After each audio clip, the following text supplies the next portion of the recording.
Eilat Coral World, the underwater observatory tower. Oh, Karto guys, nandito kami sa Oceanarium. Ito na yung view sa Oceanarium. Maganda, diba? Surrounded by the mountain. Uy, bundok. Ito. Ito na yung Semerna. Ayan na yung ano. Ayan no, the underwater. Sebato. Welcome to Eilat's Coral World Underwater Observatory. It's a public aquarium, park, and conservation center located in Eilat, Israel. It is the biggest public aquarium in Israel, and it hosts over 800 species. It was founded in 1974 and was the first of its kind.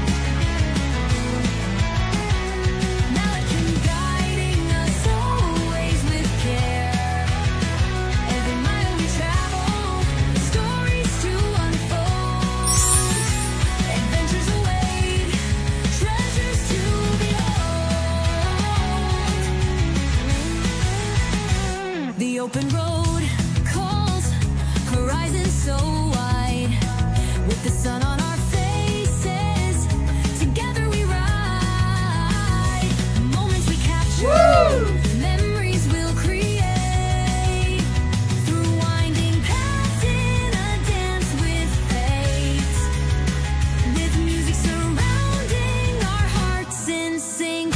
Puputi na kami sa ilalim ng dagat. Tingnan mo yung dagat. Nandito kami sa ilalim. Wow! Bubuting kami ng 30 minutes. Yung dagat yun ng isda.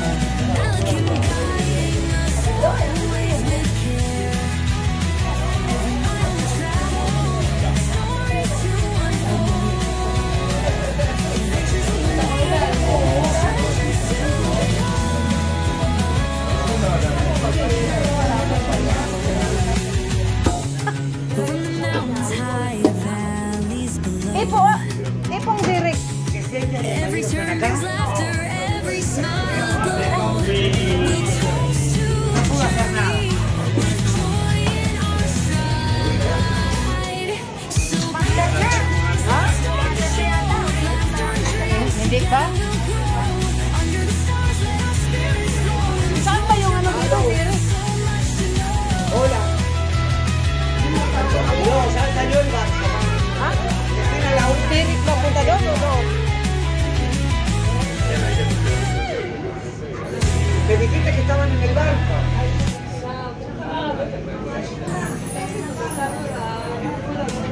With laughter echoing, we found our home. Pwede kita man ng ilan.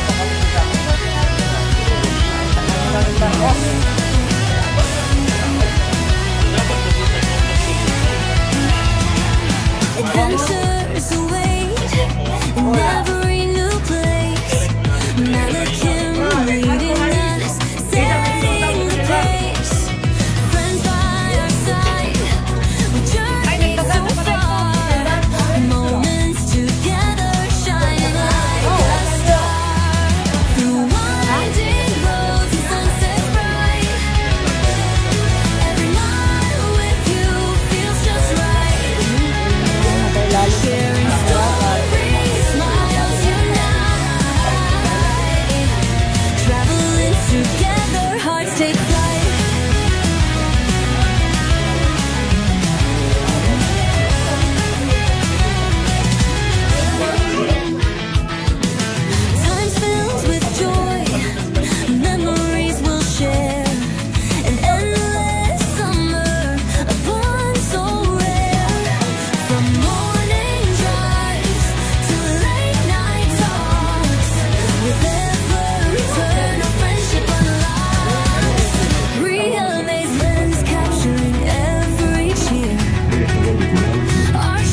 journeys yet to unfold.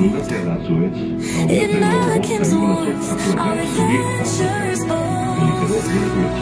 Friends by our side, wherever we go. The love that we share won't grow.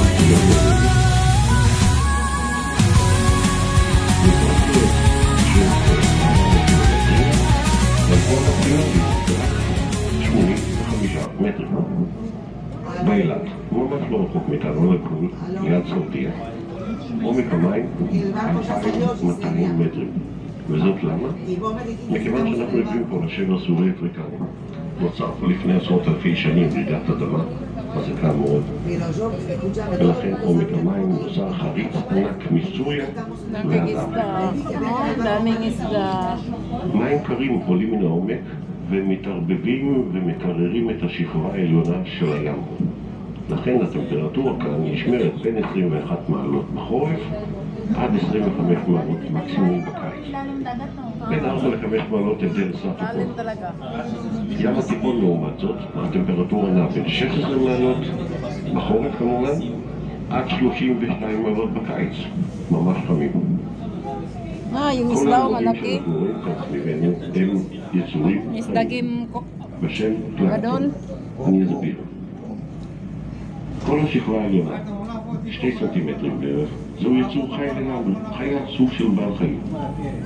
נקרא פלנקטון. היצור הזה דורש מים זורמים, שמש וכמובן מזון. שמש לא חסר לו, מים זורמים זה הגלים והסחף מתחת לפני המים. המזון שלו זהו פלנקטון. מה זה פלנקטון?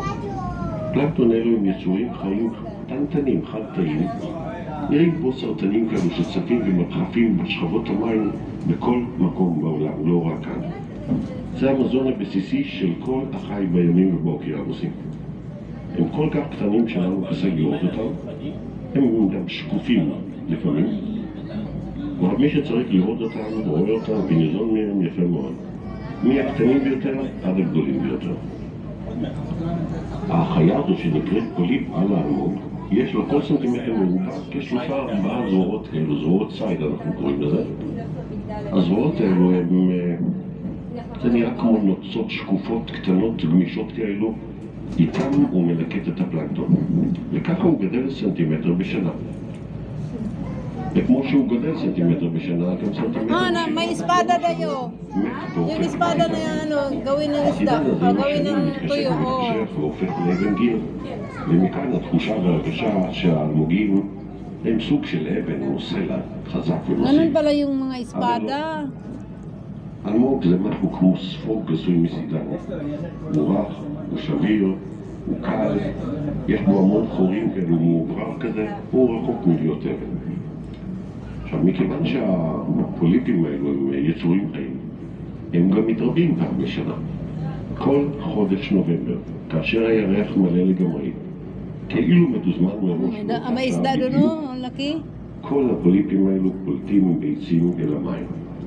זה מופיע בתור בועות קטנות לגדולות יותר, בצבעים שונים, שעולות וצפות למעלה ונסחפות עם הזרם, הרוח והגלים לכיוון סיני.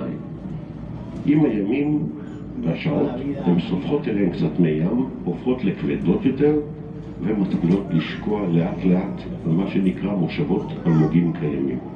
וככה נוצר הזיווג דור חדש, זן חדש ושכבות חדשות ini ada gemot, Zahog. דגים גדול. לא תראו פה הרבה, מהסיבה פשוטה 60% מהם חיים בלילה. ישנים עכשיו ביום ונקיקים פה בין What is that stone? מה שכן רואים זה דגי הנוי. דוקילונים, זערונים, דגנים. Live, yeah, it's live. כל הדגים האלו הם טריטוריאליים. No, in the day of שהוא שומר עליו בקפדנות ולא נותן אחרי נקרא. it's stone. לכן יש פה הרבה מאוד סוגי דגים כמויות של דגים. עכשיו אומרים שהוא גדל סנטימטר בשנה. אם הוא גדל סנטימטר בשנה, רוב האלמוגים שראיתם עד עכשיו הם בין 2-3 מטרים גובה. ממש עוד רגע נעבור ליד אלמוג שהוא 9 מטרים גובה. בואו נעשה חישוב בין כמה האלמוג הזה, אם הוא גדל סנטימטר בשנה והוא 9 מטר גובה. They are going grow up. נכון, צדקתם. 900 שנה. 900 שנה. אממה, מסתבר שהחישוב הוא לא בדיוק נכון, מהסיבה הפשוטה. אלמוגים שואפים להגיע לפני המים כמה שיותר מהר, בדרך כלל. ושם יש זרימה של מים, פלנקטון יותר, יש שמש, הכל טוב יותר, והם אוהבים את הנושא של כל הזרימה של המים, עוזר להם מאוד להתפתח. ולכן הם שואפים להגיע למעלה. אבל קורה כאשר הם מגיעים ל-30-40 סנטימטר מתחת לפני המים, שהם פתאום נאסרים. למה? מה שקורה זה שהאלמוג לא יכול לחיות מחוץ למים, הוא ימות אחרי שעה-שעתיים. ולכן הוא לוקח בחשבון את השפל והגאות. ובשפל המינימלי הוא לוקח עוד כמה סנטימטרים צפר, ושם הוא מוסיף לגבוה. כך הוא מותח את עצמו מלהישאר מחוץ למים במשך השפל הבא. ואז מה קורה? הוא מתחיל להתפשט לצדדים.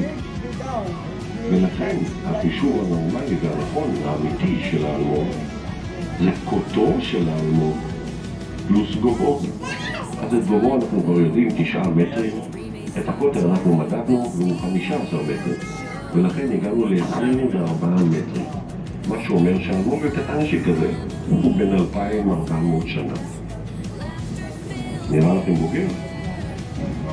לא, ברח מוחמד בחיבור של מפרץ אילת, מפרץ סואץ, שם המים עמוקים מאוד, ויש שם זה אחד המקומות היפים בעולם לצוללים, וידוע שמגיעים לשם לקלום, מכיוון שישנה שם זרימה חזקה של מים. המון זרמים במעבר בין הים סוף, זאת אומרת מפרץ אילת למפרץ סואץ, וההפך בשפל והגאות.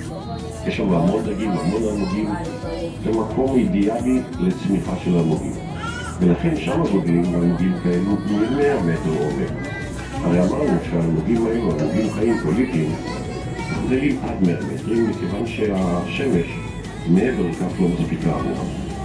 שם 100 מטר עומק רק גובה אלמוג, שלא לדבר על הקוטר שלו. פרה-היסטורי יחסית לקטן שכזה שלנו כאן באילת. אנחנו עכשיו באמצע הסיבוב. חצי דקה ממני הפסקה ונדבר אחר כך על הים האדום. תודה.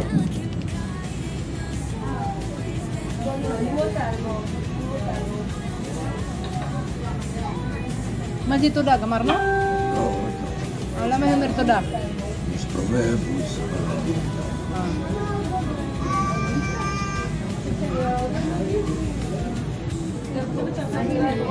טוב, אנחנו חוזרים לבוקר הימנית, עוד רגע נראה את האלמוג הזקן מצד ימין שלנו, ונדבר קצת על הים האדום. אז מה זה הים האדום? למה קוראים לו הים האדום? אז כך, מספר תנאים אמורים להתקיים בו זמנית בכדי להפוך אותו לאדום. אגב, זה קורה בין חודשי נובמבר עד חודש מרץ, בין 5 ל-10 פעמים בשנה. התנאים הם 3. הראשון, בשפה המקצועית, ים שקיל. מה זה אומר? זה אומר שהים הופך למראה האט-ענקית. וזה קורה כאשר אין טיפת רוח באוויר. הכל עומד. הים הזה הופך למראה ענקית, ולכן הכל משתקף אליו פנימה. השמיים, העננים, הרי אדום שנמצאים מעבר לעקבה, הרי אילת, המידע בצד ימי הזה, הלבן של המספק, רואים אותו גם בחוץ וגם במים, זה השלב הראשון. התנאי השני זה שמש שוקעת אחר הצהריים. והשלישי, לא פחות חשוב, לפחות 70% עננים בשמיים. וכאשר כל זה מתרחש בו זמנית אחר הצהריים, השמש מקרינה עוד אל העננים, העננים משתקפים אל הים והופכים אותו לאדום באותו כזה יפהפה. עכשיו זה לא רק הים אדום, גם השמיים, גם העננים, גם הרעידות, כל הקומפלקס הופך לאדום. וזה נשאר איתנו כ-20 עד 25 דקות, וככל שהשמש שוקעת יותר, הולך ומאפיר ויורד החשיכה. בים התיכון זה לא יקרה. למה? בים התיכון יש מה שנקרא סוויים, גלי עומק. גלי עומק אלו מעין גבעות כאלה שכל הזמן מזיזות את פני המים, שאריות של שערות רחוקות במקומות רחוקים. ולכן הים שם לא יכול להגיע למצב של יושרה שטוח כזה כמו כאן באילת. דק מאוד לכל שאנחנו רואים כאן, זה נקרא כריש או לוויתן. אז זה כריש או לוויתן? זה כריש שמגיע לממדים של לוויתן. הכריש הזה מגיע בתקופה הזו ממש בתקופה הזו מפסח. Ini is laki internet ko. Is laki internet. Anak mo eh. Kaya album yun. Siga sila eh. Lalo eh.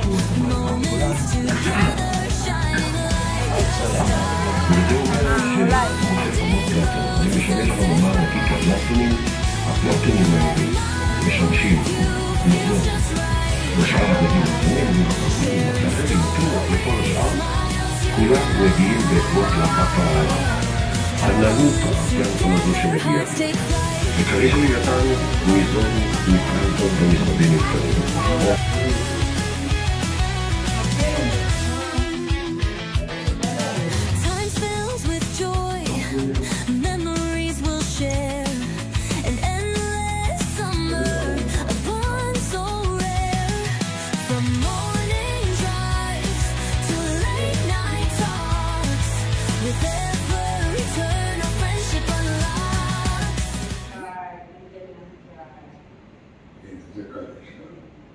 Yan ba yung pating nangangain? Ay.